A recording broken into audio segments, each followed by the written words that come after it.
The king is back and it's only going to get better. Man, time really flies, huh? I still remember 2 years ago when the best game in the universe released back in the 23rd of August. Along with it is the creation of the most wonderful community that I could ever be part of. Baldur's Gate 3.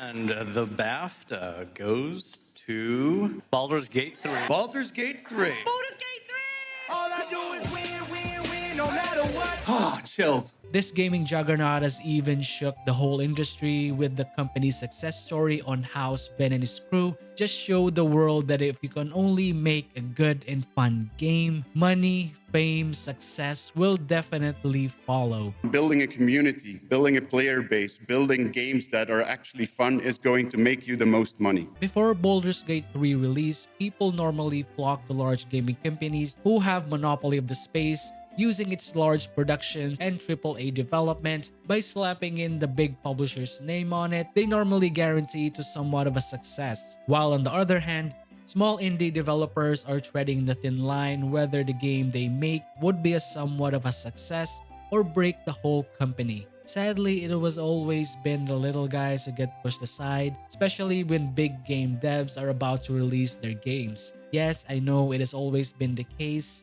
but lo and behold, a small group of indie developers barely able to keep their company afloat blew away everyone and it's not even close. I've glazed about how amazing Larian publishes their games and it's just a marvel to watch. I still remember they would release patch after patch by improving the features with stability every week since release. With each successive patch keeps on improving the game. Baldur's Gate 3 was already in a very good state on launch provided that we had optimization issues, especially in Act 3. The gaming community has sung its praises and it's incredibly refreshing to play a feature-complete game of this caliber on day one. Games like this on its release would easily be left out by big name developers and would say that they'll patch the game eventually. Heck, even fixing the game is left to the modders while the developers just peace out holding a bag of cash. Bethesda. Baldur's Gate 3.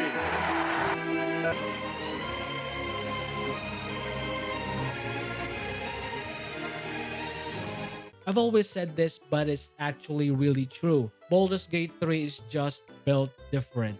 The love and passion Larian poured into the game really does show. From the anomaly of its concurrent player base, 2 years after, the game still retains upward of 30k concurrent players per day. This is quite strange because most games that crack the 20 list of Steam are mostly live service or new releases, while a 2-year-old single-player game still retains the spot. The game has literally changed my life from a casual gamer who loves tactical RPGs to a casual gamer with gaming responsibilities. Honestly guys, it is all your fault, from me sharing really fun builds to starting the very first ever modding series of Baldur's Gate 3 that I still kept going up to this day. What is the best Baldur's Gate 3 mod for the month? That is a question I've been asking myself, the universe, and my favorite website recently.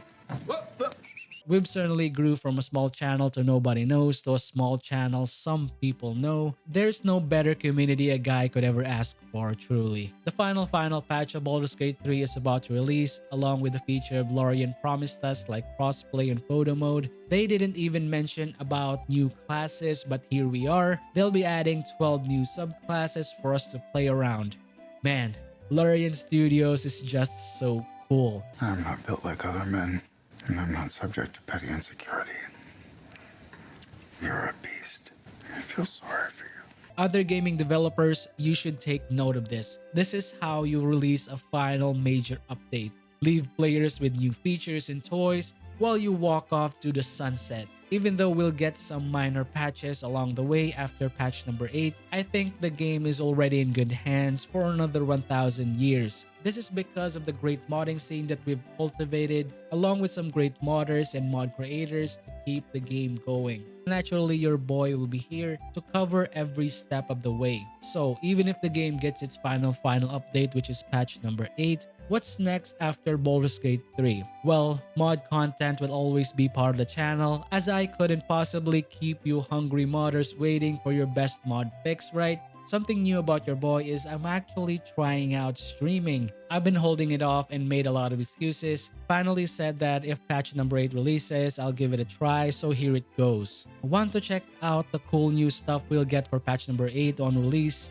I'll be live on the 15th of April. That's around 16th of April at 1 p.m. UTC. That's gonna be via Twitch. I'll be testing out the features in other subclasses so we can experiment on some really cool builds, as well as doing a fresh playthrough. But whatever you guys want, we can do that on stream. If you guys want to hang out, check me out on twitch.tv/masterbocktv. Links are on the description. Looking forward to seeing you guys there. Anyway, you wonderful legends, thank you for watching the videos. Shoutouts for all the people who subscribe and keep supporting the channel. I really appreciate you guys for all the amazing support. And for all the people who haven't subscribed yet, thank you for watching my videos, and I hope I earn your subscriptions in the future.